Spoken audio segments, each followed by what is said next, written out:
Good Wednesday afternoon to you, 4 o'clock time for Sports4CLE. Thanks for joining us. Plenty of Browns is going on. Is Friday, the beginning of rookie minicamp. Tomorrow, NFL schedule will be released.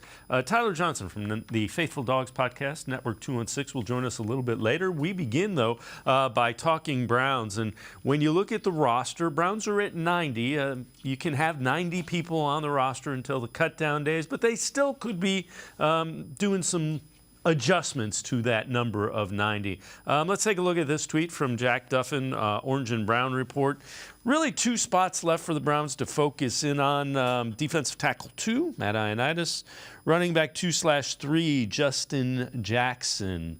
You see edge potential with Houston, but it seems like the Browns happy with Isaiah Thomas, Lonnie Phelps, McGuire, whom they drafted. Let's welcome in Jack Duffin from the Orange and Brown Report. Jack, appreciate it. Take us through kind of the thought process, what you like about Ioannidis, how you think Ioannidis and Jackson might fit with what Andrew Berry and the Browns are doing. Yeah, I think someone who can pass rush on that interior would be the finishing piece. There is literally no one else available in terms of free agency they could sign and would step in to being a starter in this Browns team on either offense or defense. And Matt Ioannidis, I think, is that finishing piece where you pair him with Dalvin Tomlinson. Then you've got, obviously, Ika's already signed, and then have an open battle. Whether it's Winfrey, Hurst, Hill, any of those guys can then battle to be the backup for Ioannidis. You've got a nice routine there. And then I just want somebody, give me some veteran in the running back room, because we've still 12 snaps last year from Ford, and I am just not ready, if Nick Chubb misses the first 4 weeks of the season because of injuries, things happen, to turn the entire offense over to Hassan Hall and Ford, because you've got 12 snaps between 2 players. That is an awful lot of risk. Yeah, I agree with you, especially from a position running back that, takes a lot of physical beating. Again, we're talking with Jack Duffin, Orange and Brown Report. I like what you always do with the 53-man roster. Let's take a look at this from Jack Duffin's Twitter. Again, follow him on Twitter, really good follow. So when you look at what the roster might look like, and you have guys that are, locks, guys that are on the bubble and then kind of fighting it out. What areas do you think of this come down to the position battles that you're really intrigued by moving forward? Yeah, so I think there's an interesting battle at linebacker because Walker, JOK, Fields, Adams, and Kunicic all look pretty much locked in. But that extra spot, because I expect Taki, and people are instantly going, he's missed out Taki. I haven't forgotten him. I think he's going to start on the physically unable to perform list, which is the PUP list, where he'll probably spend the first 6 weeks of the season. And then we'll let Phillips, Diabate, and Thomas battle out for who gets the roster spot for the first 6 weeks and develops through. I think there's an intriguing battle for sort of that backup guard spot where they just want to bring someone along and have one proven veteran. Because if they have a group of Hudson, Jones, Deaton, and Whitepler, one proven veteran, I think Haig stands a really good shot. Even though he's on slightly more money, they've never been afraid to pay their 6th O-lineman. And then I genuinely do not believe Harrison Bryant, on his current deal, will be the 3rd tight end in the room. Either he's going to have to take a pay cut down near to the minimum because he's due $2.7 million due to the proven performance escalator, or they're going to look at someone getting cut, a trade candidate, someone out there to fill that 3rd tight end spot. It could even be someone like Farrah Brown, because $2.7 million for a 3rd tight end is excessive when you can divert some of that money. And that, hey, the money from Harrison Bryant plus the money you're paying to Jordan Elliott, that easily covers what you would pay him at Ioannidis, and you'd probably actually save some doing it. When you look at that roster, to me it seems deeper than it's been the past couple of years. I thought the roster last year, the top end of it was really good, and then the middle was okay, and then bottom of it, there weren't really any battles like we're talking about. Do you think they have added depth to this roster and have kind of improved the bottom, which you always churn out anyway? Yeah, the bottom of this roster has changed dramatically. So in the past, it was guys coming in and battling to try and make the team. What they've done this time is they've brought in proven special teamers, which will help Bubba Ventrone. But then they've brought in that depth, guys like Marquise Goodwin, who are just you put him out on the field, he will do exactly what you want at wide receiver. We've got about, I call it 43 locks on the roster, guys that I'd write their name in pen. They're making the team unless they're traded. And then that's 10 spots left open to battle. And that is really low compared to what you get most teams. But this team is set to compete and win now. And that is a dramatic change from the past. And why in the past every GM chats about this is the year we're going to win the Super Bowl or whatnot. Their actions actually show they genuinely believe they can compete for it. And it will just come down to Watson. Watson is a top 8 quarterback in the 2023 season. There is no reason, unless we're up against, say it's the championship game against Patrick Mahomes and you lose that, so be it. It's hard to turn over Patrick Mahomes, but there is no one else out there that should be a block where they go, we are not good enough to win this game. So let's take a look. This is another tweet from Jack, and I found this one interesting. I kind of have been saying would like another edge rusher, a veteran edge rusher. And you make an interesting point. You're not sure that you see a veteran edge rusher in free agency for the Browns. Justin Houston makes more sense than Frank Clark.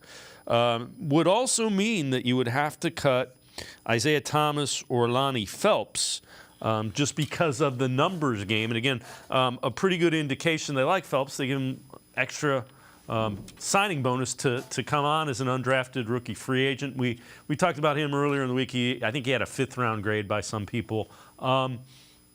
Take me again through your rationale why you think an edge rusher, a veteran edge rusher, probably isn't the way they're looking right now. Yeah, so every season they've kept 9 on the defensive line. We've had 2 seasons where it's been 5 edges and 4 DTs, and then we had 1 season where we had the 2 Maliks on the interior, which was 5 DTs and 4 edges. But we know everything's pointing towards 9 on the D-line. And some people have said, but Schwartz has kept slightly more with old teams, but they're not cutting linebackers to do that, and they're not probably cutting DBs to do it. So 9 seems very much likely where they're going to land. So if you're there, you're saying, hey, we've got Myles Garrett, we've got Okoronkwo, we've got Wright, we've got Maguire. And then if you bring in Justin Houston, and for me, Justin Houston makes more sense than Frank Clark. Cheaper, much better pass rush efficiency metrics, pressure, getting to the quarterback, which is what they tend to prefer as a team. Well, there's no spot then for Thomas. There's no spot left for Phelps. And I don't think that's an issue to the team, but it's just an awareness that you are saying that these guys are done. The minute you sign, Isaiah Thomas's agent's probably saying, hey, do you guys mind trading me? You might not get much in a trade, but I want to go to another team where I can actually make the roster.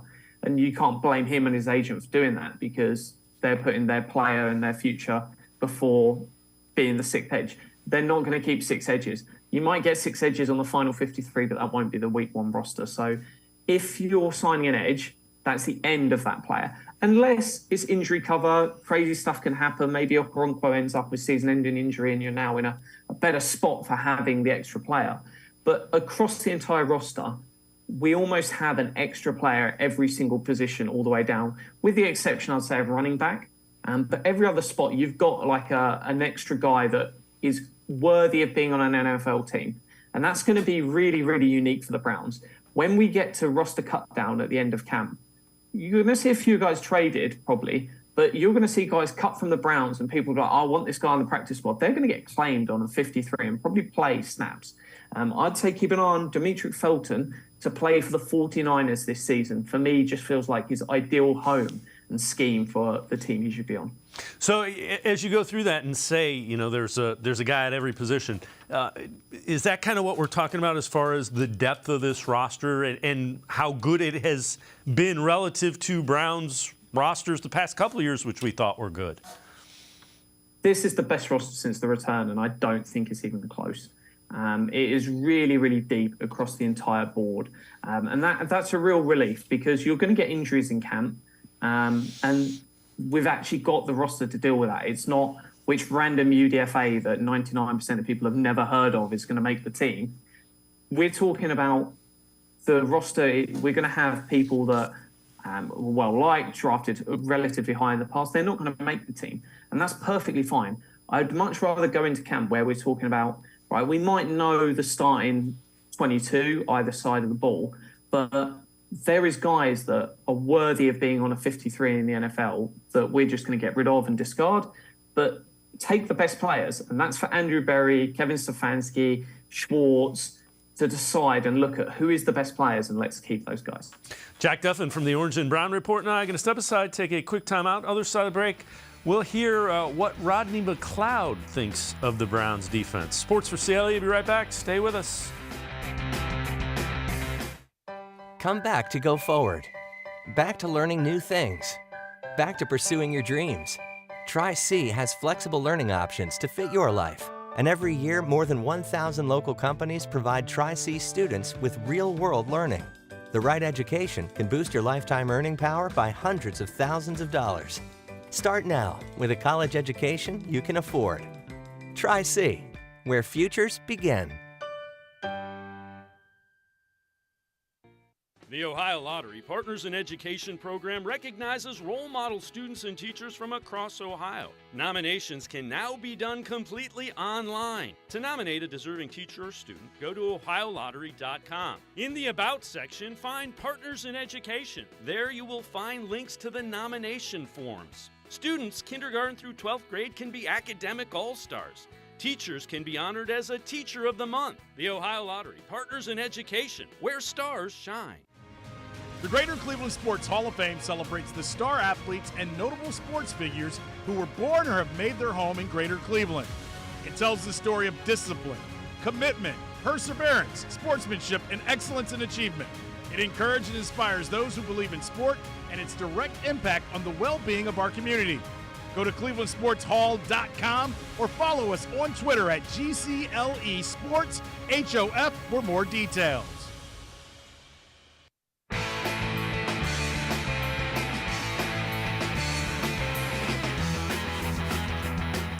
We continue talking Browns with Jack Duffin from the Orange and Brown Report. Rodney McLeod signed with the Browns last week.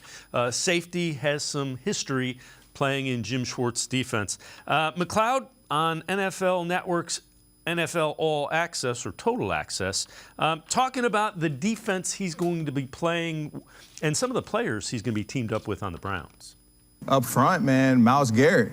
I think, as a defensive back, those are your best friends, right? The guys who apply pressure on the quarterback, and we take advantage of that in the back end. And what I'm more excited about, to be honest, is the defensive back group, I had the pleasure of lining up with Juan Thornhill, UVA guy, Grant Delpit, and then these talented group of cornerbacks led by Denzel Ward, Emerson, and Newsome. Man, I'm telling you, watch out. And Jack, when you see the look on Rodney McLeod's eyes, he knows he's played in Jim Schwartz's scheme. He knows what's going to be asked of these guys. He looks genuinely excited. I wanted Rodney McLeod to start in this defense, so he was my peak name to go after to start opposite Grant Delpit, and to get him as your third safety is nuts. The guy is genuinely good enough to play. Last year, he sort of moved more to the box rather than in the past. He's always played more as a free safety. But that is the dream for a guy to be your third safety, that he can come in and play dime, but at the same time, if either Thornhill or Delpit are off the field, he just walks straight on. He knows exactly what he's doing, incredibly smart, played really well everywhere. Top 10 safety for PFF last season. I'm a massive fan of his play. And if we'd have signed him to a cheap deal, it was only rumored to be about $2 million in free agency. We don't have the actual details yet for his Browns deal, but it's not likely to be over $2 million. But him as a starting safety, he is that good. And the fact that he's going to be our third choice safety gives you massive options. And it also, again, it puts the pressure on. If Thornhill and Delpit aren't playing well, it's not like we're talking about your Ronnie Harrison or your Bell or your Hickman's going to have to step up, and in which case the players in front of them know there's no pressure. Rodney McLeod is the sort of guy that you go, hey, you're going to get benched for 3 games. You're bringing in a guy that legitimately can just take their job. And that is really, really good for competition's sake. These guys have to be on their best game, or we'll bring in some guy that is fully worthy of starting in the NFL behind you. The other thing, last week on the show, we heard Jim Schwartz talk about Rodney McLeod when he was playing for him in Philadelphia, and saying the thing about him is he communicates. People know in front of him he's going to be telling you what to do. That, when I heard that, I'm like, that was missing from the Browns secondary last year. That was definitely needed last year. It was messy at times. And I think it's one that they've done a better job after that. John Johnson was a phenomenal addition. He was coming and brought in to do a role that didn't really suit what his skill set was. And I think they've done a good job addressing that since, and much more calculated with their moves of not just getting the best player on the market, because he was the best player on the market at that point, but they're getting the guys that are fitting of the scheme of what they need them to do. So I'm genuinely really, really excited, and phenomenal numbers on sort of forced incompletions for a safety. And they've got that with Delpit, with Thornhill, with Rodney McLeod, 3 really, really high-rated players for that on the PFF metric, and whether that's forcing an interception. The issue is I don't tend to like looking at, does he get many interceptions? Because a player getting like 3 interceptions across an entire season isn't a good measuring stick of who's great, who's bad. Whereas forcing incompletions, stopping players catching the ball, that all 3 safeties there have great numbers for the last season. Yeah, I agree with you. And I agree with you wholeheartedly about John Johnson as well. Jackie, I know you tweeted this, and I'm really interested in this. So, potential range of outcomes for some of the draft picks. This one's Siaka Ika. Best case scenario, he's 80% of Vita Vea from the Buccaneers. Hitting on the pick would mean he's the next Danny Shelton. Worst case scenario, gets replaced next offseason after 350 or so poor snaps. When you look at Ika, again, I saw the way that Jim Schwartz interacted with him, and I was like, well, if Jim Schwartz wants him in this offense, or defense rather, I can get behind that. I was a little concerned about Ika when he was connected with the Browns. Take me through how you came through, the Danny Shelton and Vita Vea comps. Yeah, so I kind of thought, well, let's almost set the 3 ends. The worst case scenario is the guy's horrendous and already been cut by the start of camp. So I didn't go quite to that level of worse. And I didn't want to go to, they're going to be in the Hall of Fame. So it was more making it realistic. But the middle bench is, if we get to 4 years of this player, what do we consider success to be? And if you're in the front office, I'm sure that conversation was had between ownership and the GM and the head coach of, well, what does success look like? Because that is a very real conversation that happens in all front offices before they're making a drafting pick. And getting a Danny Shelton level player, sort of 5-6% pressure rate, does an okay job. Nothing special, but just gives you solid NFL play. And we've got to remember he's a late third round pick. That is considered a good pick. What would be considered great? And I just compared him because there's not many players that physical size that play the position of a run-stuffing DT, but can also do a bit of pass rush. And he has been undersold with a lot of the media narrative that he's just a run stuffer. He can actually do a bit more than that. So I compared all the stuff he done in college, and what we see is college stats for about 80% of Vita Vea. So my argument is, hey, if we can get 80% of Vita Vea out of a third-round pick in the NFL, happy days. It's about it's an 8.9% pressure rate off the top of my head from the piece. But if you can get that out of him, amazing. That is up there with some of the sort of top 20 defensive tackles, and that's all you need, especially from the one-tech position. If you're talking about the Matt Ioannidis and that, you expect a little bit more pressure from them. But from the one-tech, that would be amazing numbers. And hey, we can all celebrate that in 4 years' time if we get it. Yeah, I agree with you. The tackles a season ago were among the worst graded in the NFL. Let's take a look at one more of them. And again, you wrote an article on each of the draft picks with the potential range of outcomes. So let's take a look at Cedric Tillman. This one kind of intrigued me as well. Best case scenario, Drake London. Hitting on the pick would mean he's another Donovan Peoples-Jones. Worst case scenario, Tillman and David Bell from a season ago don't amount to much for the Browns' receiving room. Take us through Tillman, what you see there, and kind of just your thought process with Tillman. Yeah, it's a very, very similar sort of size profile to Drake London, who went in the first round last year. Drake London didn't do all the metric testing, so it's not like we can compare speed and everything there. But in terms of size, everything like that, we heard how he was some giant, Drake London. Then when he actually measured in at the combine, he's about 2 inches shorter. All the rumours and the noise. So it's the fun you see every year with colleges overestimating how tall someone actually is.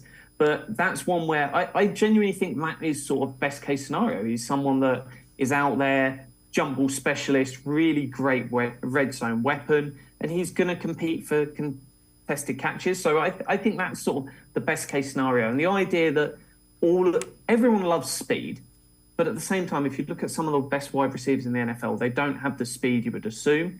And as well, the ones that rely less on speed generally have the longer careers because speed will deteriorate as you get older. I think just hitting on the pick, if you just get DPJ for the next 4 years out of another player, that's a great return for a guy taken in the middle of the third round. And it also means you're not having to spend 10 to 12 million extending DPJ. So this is very much likely to be the last season of DPJ if Tillman plays well. And then suddenly, rather than paying that money, and hey, you'd have to get rid of a guy to replace that money. And you look at who on the offense is worth 12 million. Well, that's your running back. So if you want to sort of extend DPJ, well, does that money come out of removing Nick Chubb, etc.? Does it come from somewhere else? So by having the draft pick, and good teams around the NFL do it, and it's a change for Browns. They draft a year in advance. You work out who's going to be a free agent and who you don't want to re-sign, and you draft and get that guy in now. So keep an eye on Tillman to replace DPJ in a year's time. And they've got such a talented wide receiver group that they can set this up really nicely for not just the 2023 season, but beyond. Last year, we had the same great two starters in Cooper and DPJ, but there was no real depth. Whereas at this point, we've got 6 really, really interesting wide receivers that have all got something to offer. Yeah, along those lines. So last year, Pro Football Focus says Watson had the 4th highest drop percentage on 20-plus throws, 20-yard-plus throws, 40% drops. So the new weapons and their career drop percentages here. Cedric Tillman, only a 5.1% drop percentage. Elijah Moore, 2.4. Marquise Goodwin, 8.3. And Jordan Akins, 3.8. And again, that drop percentage, I would expect the Browns to throw more because you have Deshaun Watson. When it's there, they got to catch it.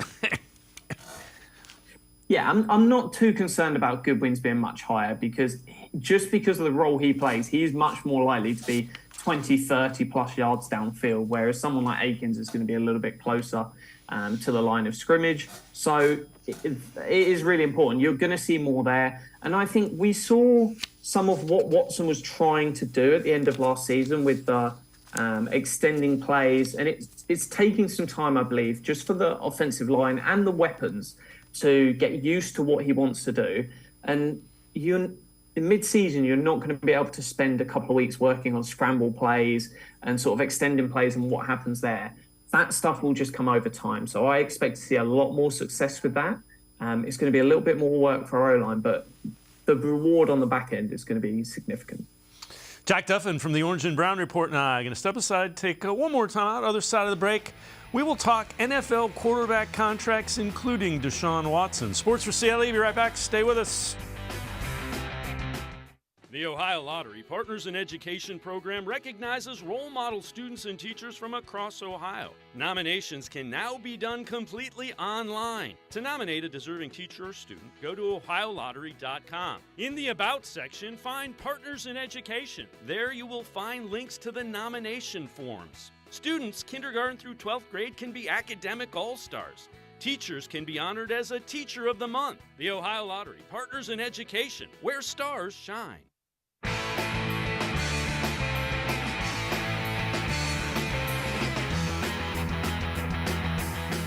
We continue talking Browns with Jack Duffin from the Orange and Brown Report. So quarterback contracts. Take a look at this. This is from Dov Kleiman. Chiefs are expected to redo Patrick Mahomes' contract to make him the highest paid player in NFL history. That's according to Mike Florio. It's expected to happen before the beginning of this season. Mahomes signed a 10-year, $450 million deal in 2020.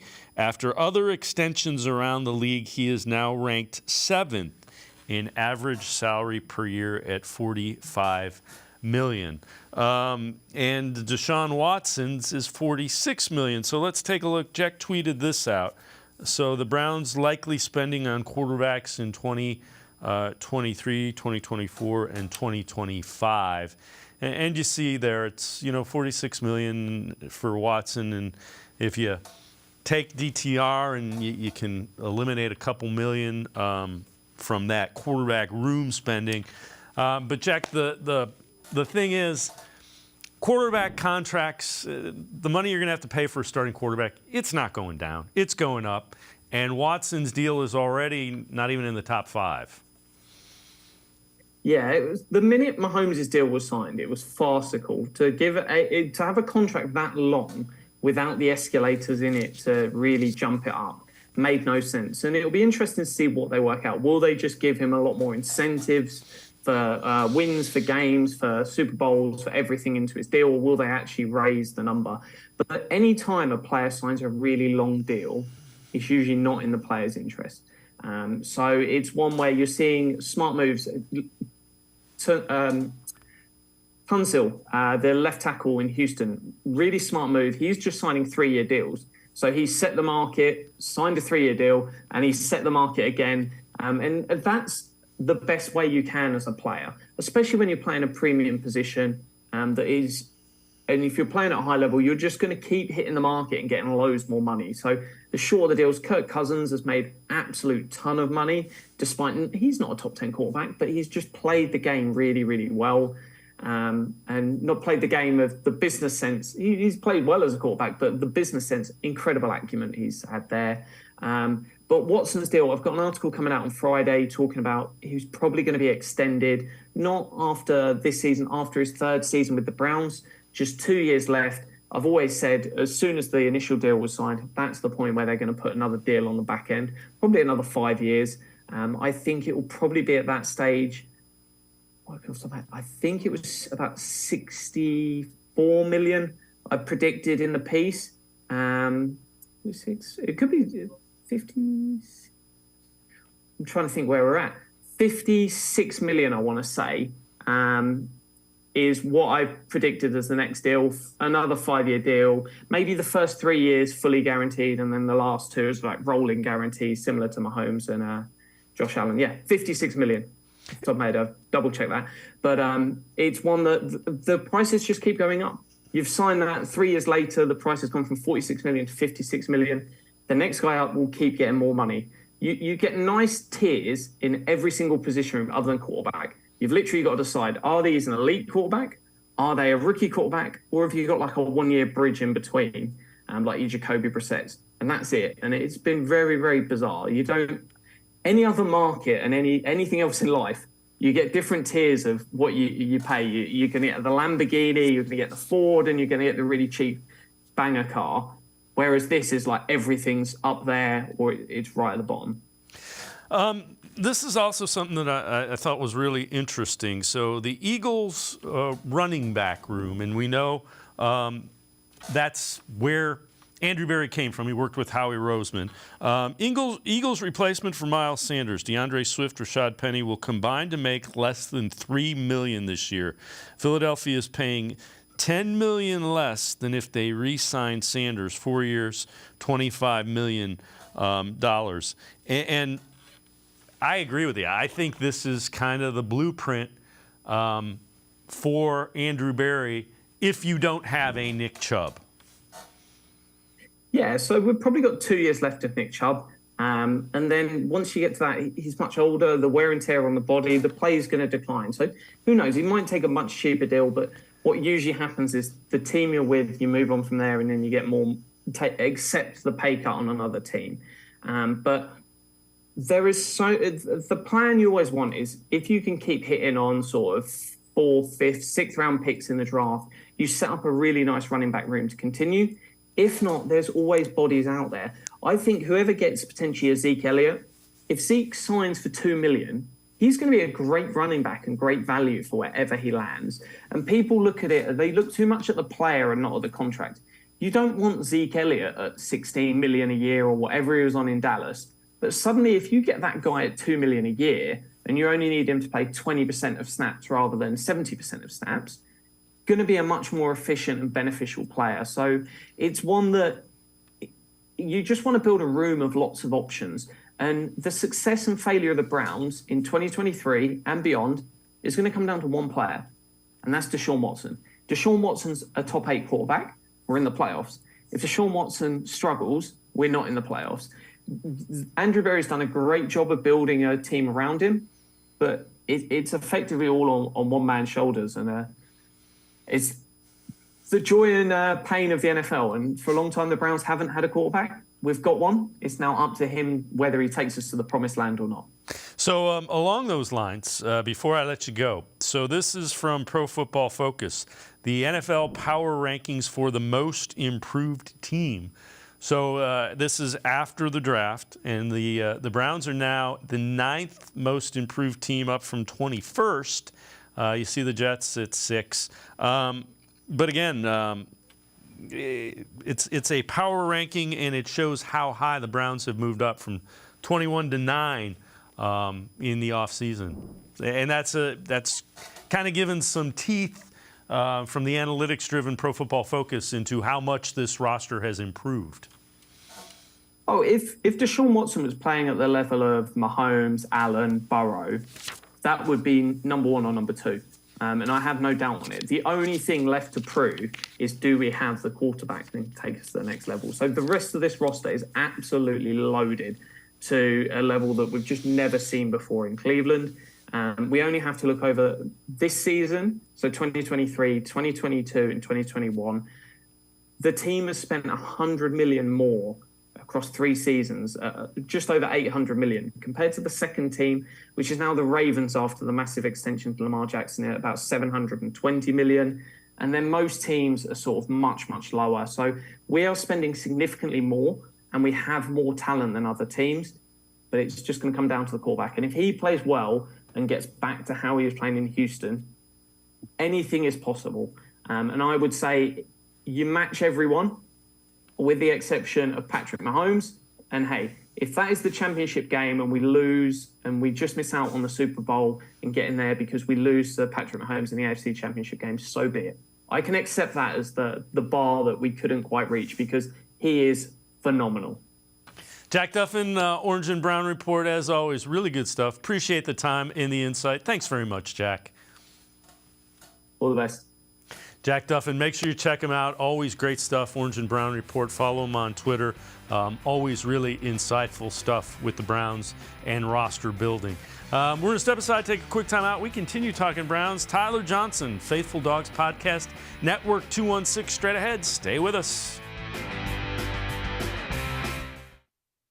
Come back to go forward. Back to learning new things. Back to pursuing your dreams. Tri-C has flexible learning options to fit your life. And every year, more than 1,000 local companies provide Tri-C students with real-world learning. The right education can boost your lifetime earning power by hundreds of thousands of dollars. Start now with a college education you can afford. Tri-C, where futures begin.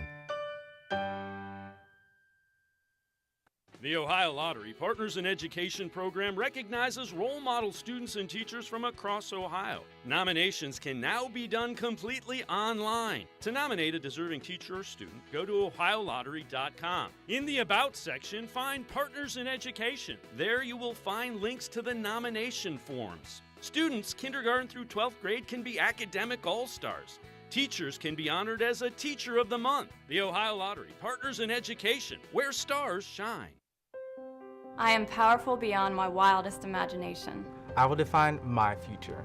I will keep challenging myself to improve. Because I am a future leader of this great nation. I will be responsible for raising a beautiful family. And educating not only my generation, but many more to come. I will make a difference in my community. And I will stand up for what I believe in. I will not settle for simply chasing my dreams. I will achieve them. Because I was given a chance. An opportunity. A home. At Family, Career, and Community Leaders of America. The ultimate leadership experience. FCCLA has been one of the greatest experiences of my life. It's made me who I am today. Join us. We'll build a new future together.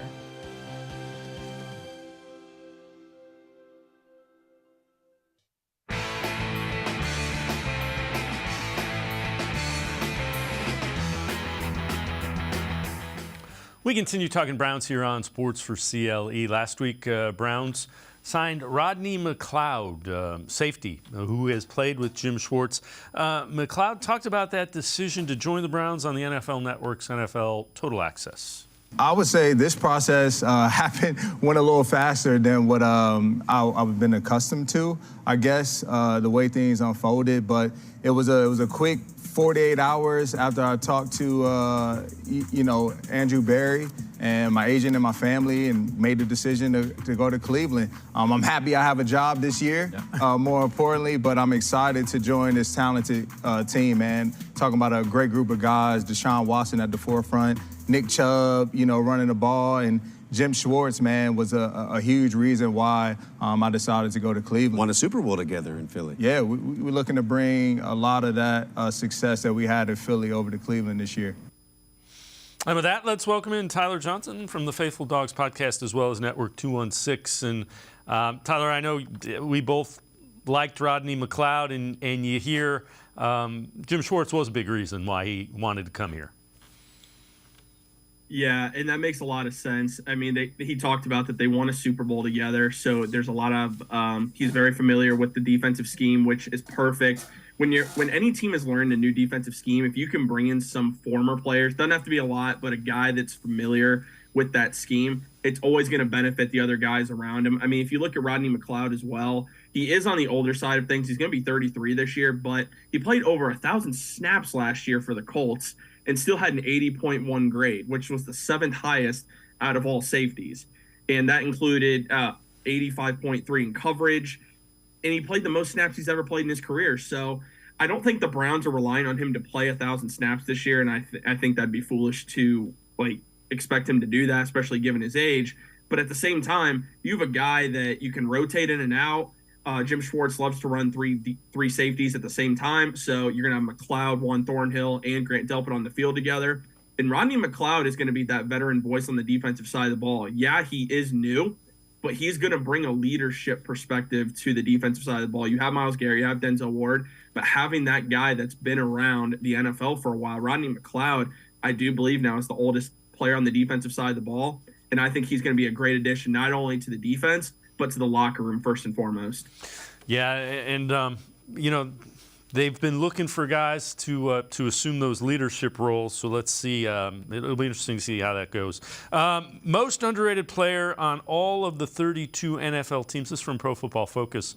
For the Browns, they go with last year's outstanding rookie Martin Emerson. PFF grade 72.5 a year ago out of 90 cornerbacks who logged at least 300 coverage snaps. Emerson ranked 17th, 7.51 coverage grade, 7th among cornerbacks by being directly responsible for forcing an incompletion, 20% of the targets thrown his way. I said it last year, the more I saw of him on the field, the more I wanted him to be on the field. Yeah, I'm a huge fan of Martin Emerson and Jim Schwartz, how he uses his corners this year.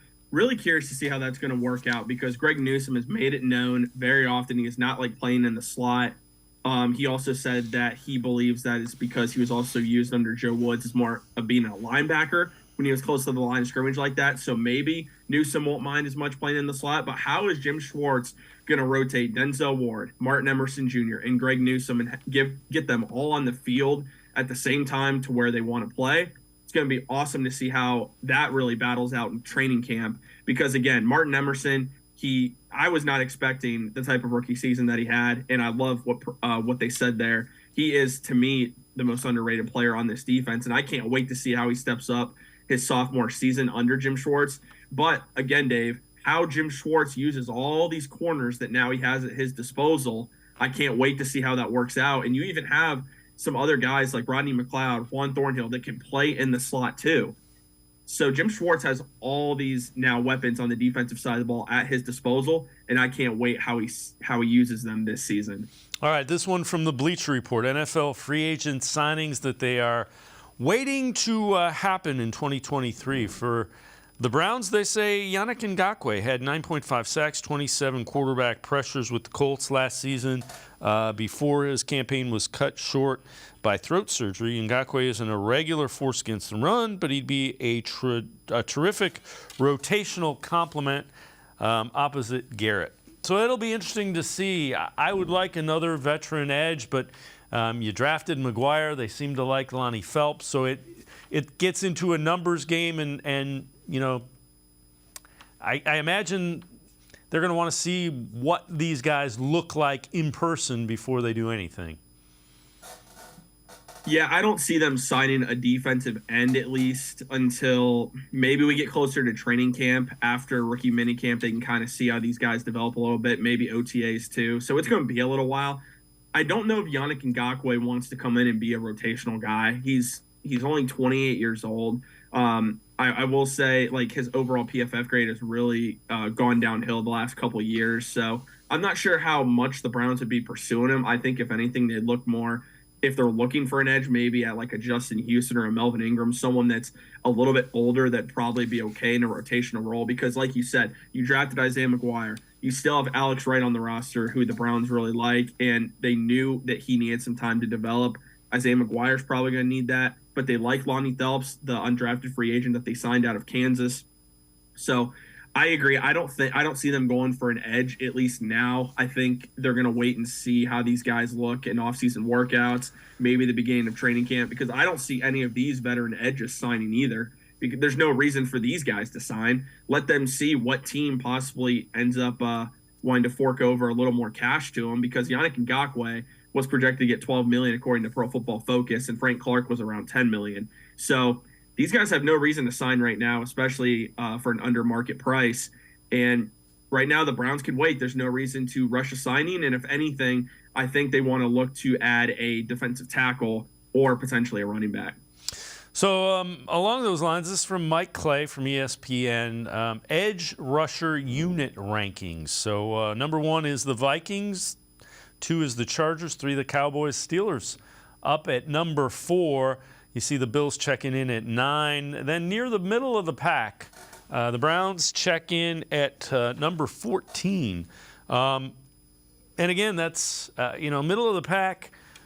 You had Myles Garrett in last year with Clowney and that, so I think it shows a little bit of an upgrade. And if you can get that defensive line into the middle of the pack, maybe top 10, then you're talking. Yeah, I think where they're ranking them right now is about what you would expect, because really Myles Garrett is the one guy that's consistently proven at an elite level that he is arguably the best defensive end in the NFL. That's going to help that ranking. Ogbonnaya Okoronkwo, it's going to be his first year really being a full-time starter, because that's what we expect him to be.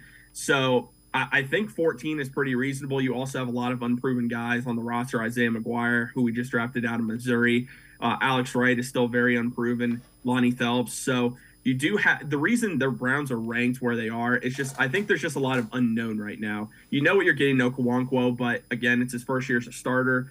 Myles Garrett obviously is elite and is going to put himself in the defensive player of the year category. So I think that's very reasonable for the Browns to be ranked where they are. Tyler Johnson from the Faithful Dogs podcast, as well as Network 216, and I are going to step aside, take a quick time out. Other side of the break, we'll head to the voicemail of Truth and Reason, talk a little bit about the Browns offense. Sports4CLE will be right back. Stay with us. Come back to go forward. Back to learning new things. Back to pursuing your dreams. Tri-C has flexible learning options to fit your life. And every year, more than 1,000 local companies provide Tri-C students with real-world learning. The right education can boost your lifetime earning power by hundreds of thousands of dollars. Start now with a college education you can afford.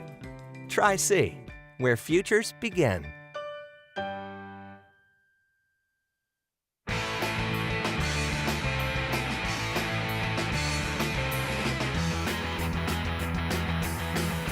We continue talking Browns with Tyler Johnson from the Faithful Dogs podcast, as well as Network 216. Let's head to the voicemail of Truth and Reason. The one thing that I noticed that's really going to benefit us as an offense and Deshaun at quarterback is Alex Van Pelt. I think with Kevin calling the plays and Alex, that offensive coordinator / quarterbacks coach, Alex and Kevin really bridged that gap for Baker to really understand the offense completely, and is really going to help Deshaun, and it's going to help our offense because Alex is there. And also you got Bill Musgrave. So yeah, go Browns. As always, appreciate all of the voicemails. Tyler, I think the most important thing about Alex Van Pelt is Deshaun Watson seems to like him. And that's what you don't want, a guy that doesn't buy what his quarterback coach is telling him. And it seems like that chemistry will exist between Watson and Van Pelt. Yeah, I think when the Browns were looking for a new quarterback coach, there might have been some people that they considered maybe Watson worked with in Houston. But ultimately, I think Alex Van Pelt is the perfect quarterback coach for Deshaun Watson. Watson had a lot to do with that process. It sounds like he pretty much had a big voice in who could potentially be the Browns quarterback coach. And I think that's good that they have a good relationship. I mean, Alex Van Pelt has had the title as offensive coordinator, but we really know that he's pretty much a bona fide quarterback coach. That's what he was brought in to do when Kevin Stefanski was hired as the head coach, with him being the main play caller. And you saw it. I mean, like the caller mentioned, Baker Mayfield had his best season in 2020 with Alex Van Pelt as his quarterback coach. So I can't wait to see what Deshaun Watson does with AVP. And AVP is one of the more respected quarterback coaches around the league. That's why Aaron Rodgers was so disappointed when the Packers let him go. Well, didn't let him go, but he took a higher position, and then the Packers couldn't keep him because Aaron Rodgers, I mean, he's been an MVP outside of Alex Van Pelt, but also one of his best years as a Packer was under Alex Van Pelt. So I love the hire for the Browns, and I'm glad that Deshaun Watson gets to continue that relationship with AVP. All right, this tweet from Tony Grossi. So veteran offensive skill players on the Browns have been excused from the last week of Phase 2 offensive program next week. The reason? Camp Deshaun Watson in Puerto Rico. About 16 players are attending. So last year it was the Bahamas with Deshaun Watson. If you remember correctly, Camp Mayfield was in Austin, Texas. So they get to go overseas to get, in all seriousness, the letting them get away and kind of building that chemistry and bond. I get the thinking of Kevin Stefanski. They're going to get the work in that they want. They're going to work on timing, and you kind of get to do it away, and you hope that they develop some things that lead to good play on the offensive side of the ball. Yeah, I really like seeing Deshaun Watson take the initiative, especially with the offensive guys, to get them together as much as possible. I think these bonding experiences for the offense are really beneficial, and I thought it was still beneficial last year, even though Deshaun Watson missed the majority of the season. I thought that was really beneficial for him to do that with the guys. I hope Myles Garrett does that with the defensive side of the ball. I have a feeling he will. We just haven't heard anything on that yet, but anytime you can bond as teammates outside of practice, I always think it's really beneficial. I loved doing that too when I was a high school athlete. So the fact that Deshaun Watson has taken the initiative to do that with the offensive side of the ball, it's always a good thing, and it shows that leadership as well. Any chemistry you can build in the offseason, it's only going to help you for the regular season. So love hearing that, and I'm glad Kevin Stefanski excused him in order to do that. So this is from Pro Football Focus. 10 best fits from the 2023 NFL Draft. And for Cedric Tillman, the Browns, they didn't have that true X type of receiver who could win with size and strength on the line of scrimmage. Tillman fits the bill perfectly. And again, the thing I keep coming back to with Tillman, 50-50 balls, big catch radius, red zone target. Check, check, check. Yeah, Cedric Tillman is that big body receiver that the Browns really need on offense. And I think that quote was perfect when it's describing him. One of the things about him is he's a very physical player, and he's also really good as a blocker. And I think that's something the Browns really were intrigued with because, again, you got Nick Chubb. Jerome Ford's going to get a lot more carries this year. You need someone who can really block on the outside. And I think that's really important at the NFL level to have that good blocking. Tennessee ran a really different offense, like college offense, compared to what you normally see. A lot of very up-tempo, no huddle type of plays. But Cedric Tillman was their best blocking wide receiver, and I think that's going to be huge for the Browns. And I really can't wait to see Cedric Tillman in camp when he's going up against NFL level competition, because I want to see how much of a role he can earn his rookie year. Because I think the reality with Cedric Tillman, it's insurance if Donovan Peoples-Jones is not brought back to the Browns, and I think that kind of is where this is trending. But I want to see how quickly Cedric Tillman can get up to speed. I think he is one of the steals of the draft, because it sounds like if he was healthy and didn't have the broken ankle injury this year, he wouldn't have been available to the Browns. So it's a great steal to get him as late as they did. And I think he will end up being the future replacement for Donovan Peoples-Jones, either after this year or potentially down the line. Yeah, the other thing is you described the Tennessee offense. That leads to being able to be effective in scramble drills. That's going to be a skill that will earn you some time with Deshaun Watson. If there's that chemistry, someone's going to develop the chemistry with Deshaun Watson, and they're going to be playing a lot at critical times. This is from Pro Football Focus, the NFL podcast. Best position units. This from Sam Monson. And you see Eagles defensive line, the Dolphins secondary, Colts backfield, Jets the defensive line, Browns offensive line, which is it's interesting. So the best offensive line in football, according to Pro Football Focus, Sam Monson, the Browns. Yeah, I think that's how it is and how it really should be. I mean, when you're paying that much money towards your offensive line, I think that is the expectation. But Ethan Posick, before he got injured, was statistically one of the best centers in the NFL. Joel Bitonio, consistently one of the best guards in the NFL. Same with Wyatt Teller when Wyatt Teller is fully healthy. I know his plays have been inconsistent, but he's also been battling a lot of injury. Joel Bitonio will be a Hall of Famer when he retires.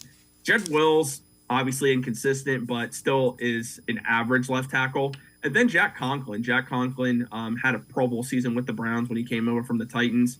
Also someone that's battled a lot of injury. And I'm really curious to see how DeJuan Jones fits into that. Luke Whippler, the draft picks that they just added. But I agree. I think the Browns' best unit for sure is the offensive line. And when you have Bill Callahan, that should be the minimum expectation. Tyler Johnson and I are going to step aside, take one more time out. Other side of the break, we'll talk a little bit about free agency for the Browns and schedule release. That gets going tomorrow at 8 o'clock. The NFL releases its schedule. Sports4CLE, be right back. Stay with us. The Ohio Lottery Partners in Education program recognizes role model students and teachers from across Ohio. Nominations can now be done completely online. To nominate a deserving teacher or student, go to ohiolottery.com. In the About section, find Partners in Education. There you will find links to the nomination forms. Students, kindergarten through 12th grade, can be academic all-stars. Teachers can be honored as a Teacher of the Month. The Ohio Lottery Partners in Education, where stars shine.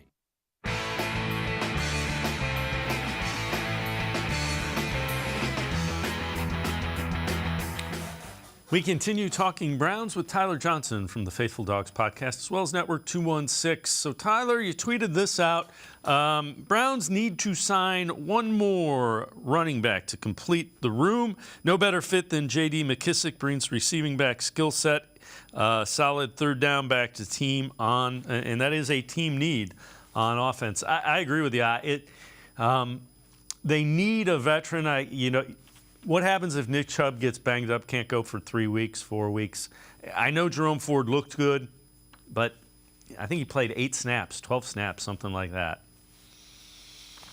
Yeah, I was really surprised, Dave, when the Browns didn't draft a running back. And there were some guys that were, available for a long period of time they could have drafted. I also was surprised that they didn't try and sign as a UDFA like Keaton Mitchell, the running back out of East Carolina. Dwayne McBride from UAB was available in the 7th round. So I'm very surprised they didn't take a running back. What I like about J.D. McKissic, he brings that receiving back mentality to the offense. And he was hurt last year, battled a neck injury, so it seems he's fully healthy. But in 2021, he had 397 receiving yards on 43 receptions, 2 receiving touchdowns, 48 carries, 212 yards, 2 rushing touchdowns, 4.4 yards per carry with Washington. And that was working as the backup to Antonio Gibson. But then if you look at his 2020 stats, his receiving yards, 589 receiving yards on 80 receptions, 2 receiving touchdowns.